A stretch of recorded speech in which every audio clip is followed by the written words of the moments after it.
Hello, everybody, and welcome to another episode of the Packers Select Podcast, your source for all Packers draft content and overall in-season coverage. I am your host, Will Thomas, so come on in and join me for today. I'm going to be doing a recap of last night's Week 2 preseason game with the Packers versus the Steelers.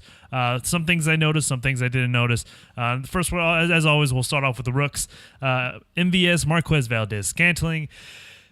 Utterly quiet game in comparison to his game against the Titans. He did have a drop, but he also had a few nice catches, including a really nice bullet that Kaiser sandwiched in between a safety and a cornerback that was on the hip of MVS, and he brought it down. It was a contested catch, so he did a great job at utilizing his speed to get separation as well as his size to really haul it in and bring it in.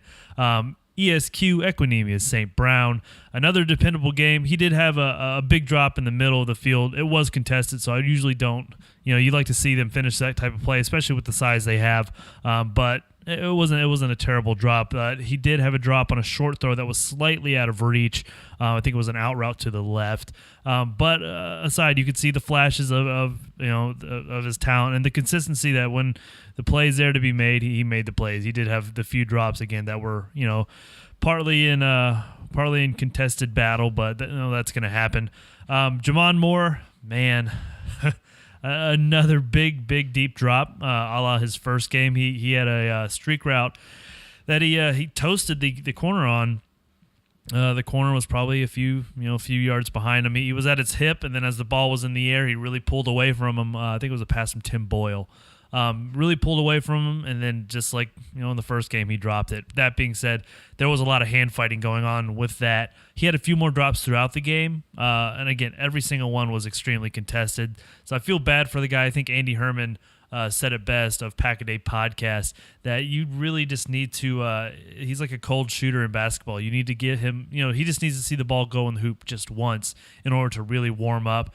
And so I think, just like Andy said, you need to get him the ball short, early, and often just to get him going, get his confidence going, because once that happens, he has phenomenal hands. I know I keep saying that. I know I keep looking like an idiot because he keeps having these drops. But I just think you need to get his confidence going, because once you get that, he's showing that he can get separation. He's running phenomenal routes, crisp routes, utilizing that elite quickness a la Devontae Adams just to really get that extra yard of cushion. He just needs to bring it in. And again, I know last night there was a lot of contested catches that were not catches amongst all the wide receivers. So that's going to happen, but I really think just to get him going, you need to put him on some bubble screens, let him utilize that yak, that run, that yards after catch, and that running ability to really get him going and juiced up. Josh Jackson, have yourself a day, good sir. Pick 6 in the second half. First pass, I think, from Josh Dobbs, the QB for the Pittsburg Steelers, who played at the Tennessee Vols. Had a lot of fun with him being a Georgia fan. Thanks, Josh. Pick 6 from Josh Jackson. He looked great. Again, he's backing up every single kudo that's thrown his way from Patine and other teammates. I think that one, he just played a short route. He jumped it and took it to the house. And again, where he's playing the ball in front of him, he's amazing, and he's gotten a lot better at press man. And he's actually, he uses more of like a Richard Sherman-esque bail technique, but he's still able to go up there and actually press because he has the size and the strength to do so. And he's just really figuring out all this technique, and he looks phenomenal. Oren Burks, you have yourself a day, good sir, too. Jake Ryan goes down, a heartbreak across Packers Nation, but there's certain things that Oren Burks can do, man, that just Jake Ryan can't, and vice versa. But Oren Burks last night had a run stop. I think it was like 3 or 4 yards behind the line of scrimmage. Whew, man, he really knifed the line. He had like a little crease, knifed through it, grabbed the ball carrier, and just ripped him down instantly. And it was just one of those plays that you see, you go, whoa. It's just one of those things that you don't see a lot from an inside linebacker, especially with the quickness and explosion that Oren Burks does have. I know, like I keep saying, he was a converted safety to outside linebacker to inside linebacker at Vanderbilt. He's a smart dude. Obviously, he went to Vanderbilt. But, man, just the ability to get skinny in the hole and actually find the ball carrier and then utilize your strength and explosion to wrap him and bring him down. He looked awesome. Tim Boyle didn't get too much of an opportunity the last game to really further drive and put the pedal to the metal on the Boyle bandwagon. But that being said, he did have a lot of great throws. Just a lot of them were drops on the other end. There was one to, I think, like I said, Jamon Moore.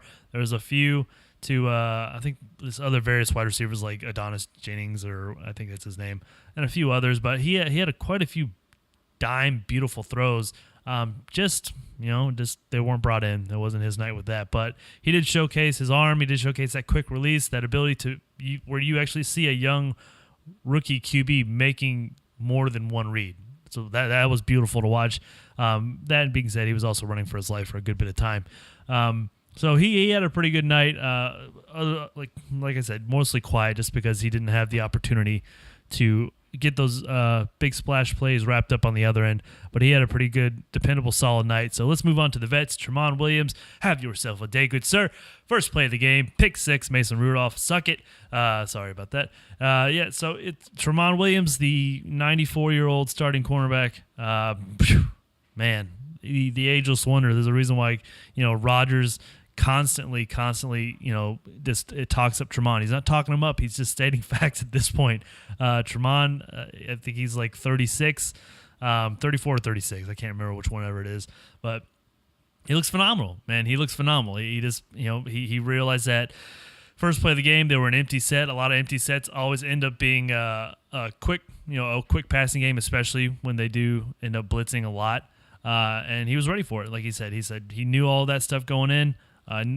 Completely identified the play beforehand, the set, and then was ready to make the play if it was coming to him, and it came to him, and pick 6, first play of the game. So have yourself a day. Jimmy Graham, you have yourself a day too, good sir. First touchdown and first Lambeau leap. He got to christen it with his 9-foot-tall self. Barely even had to jump. Just really kind of like Kane would step over the top rope, or Nash and wrestling, professional wrestling. He pretty much did that to the for the Lambeau leap. He just went to that big green padded wall and just hucked up his 6'7" left leg, and that was it. Really iconic picture though that was taken by Evan Siegel, the Packers team photographer. Beautiful picture. I highly suggest going to follow him because he's a phenomenal photographer, but also B, just that's a new wallpaper in case you want one. For your desktop, Aaron Rodgers, you have yourself a day too, good sir. One drive, one touchdown, all you needed to see. One big play to Devontae Adams, another big play for him scrambling for his life, which the Packers Nation collectively held their breath because he spun out of one tackle, ducked underneath another one, and then at the last second slid, which everyone was gasping for breath until he did that. So he after that, he was yanked out. No more Rodgers, which is all I need to see from him in the preseason. He looks good. No more playing. Muhammad Wilkerson, you have yourself a day too, good sir. Got held. He had a few pretty big tackles, including one where he got held and still made a tackle for a loss. I think he had 2 tackles for a loss in a row. Still looks like that guy can play. It's going to be a phenomenal signing for us, and I'm really excited to see him, as especially his interview throughout the game or during the game. He was just, you see that he really bought in. He loves just the culture of Green Bay. He wants to win, and he's excited to get after it this year. Jamal Williams went down with an ankle injury on a phenomenal pass block that he held up for, I think it was Huntley or Kaiser, but either way, he really stepped up and clanged the backer that was coming in, but unfortunately tweaked his ankle. They're saying it's minor right now. Hopefully that's the case. It says he's our most complete running back, and right now we have 3 dinged up running backs. We have the only non-dinged up running back is Ty Montgomery, which is the running back who usually gets dinged up. But with Devontae Mays out, Aaron Jones is coming back healthy, but he didn't play last night, and then now Jamal Williams. It's not a good look. So we're moving on to other DBs. Other DBs like Jamal Williams is a DB. Moving on to DBs, Kentrell Brice looked, man, for being a hitter. For being a hitter, that being his calling card, he looked pretty tentative last night. I'm not saying he was scared. I'm not putting those words in his mouth. I don't know if he was just second-guessing stuff. He looked lost at times. But there was some times, I know he was getting held at times where he couldn't get a good wrap-up tackle, and there was times where he just took bad angles. So hopefully he can rebound. Maybe this is part of his mental psyche getting over his ankle injury. Maybe he didn't want to over-pursue too much and then put a lot of weight exploding back off that ankle. Who knows? Kyle Murphy at left tackle let Bud Dupree get around him pretty consistently, including a bad sack. I think I was on Hundley. But it's like I love Kyle Murphy at right tackle. Not sure how I feel about him at left tackle. I know he has the size and the ability to be there, but I just don't right now. I mean, I know it's only his sophomore year, and he's coming off a IR season last year, so hopefully he can rebound. Kaiser looked incredible. Hundley looked good. Kaiser looked incredible. He had 2 TDs, I think, on the night last night. He looked awesome, man. He looked awesome. His ability to step up, throw the ball, get out, throw the ball. He has such long levers that for him being as big as he is, the quickness in his levers to further get separation from someone coming in is really special. And then combining that with his innate arm talent that has the coaching staff gushing over him. Man, there was one throw that he had. I think it was the throw to Kumaro, I do believe, with the 82-yard catch.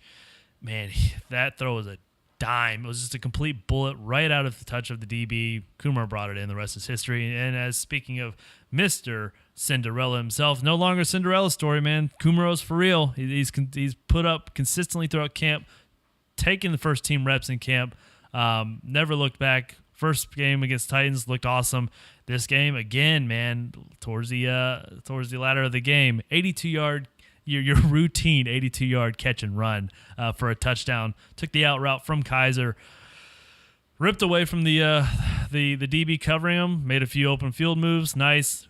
Took it up towards the middle and then promptly gassed out and fell into the end zone, which is what he thinks caused the stinger. So no worries. After everyone saw Kumaro go down with a shoulder injury per Twitter, every analyst, he seems fine. He's just saying it might have been a stinger from him being gassed and just somersaulting into the end zone. So that's my recap of the Packers Steelers Week 2 preseason game. Everything that I loved, everything that I didn't love.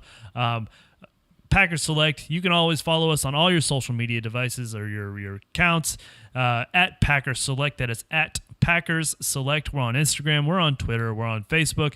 You can also find us on YouTube at Packers Select Podcast. You can find us there. You'll have all of our podcasts. You have our draft analysis for upcoming prospects from complete the draft analysis from the previous Packers draft, as well as you can go to www.packerselect.com. Our website is in the mold, in the making. It's almost done, ready to be live. So if you go there right now, it'll just reroute you to our YouTube account. So make sure you subscribe to our channel, like, comment, share with your friends, all that stuff. This is Packers Select Podcast. I'm your host, Will Thomas. See ya.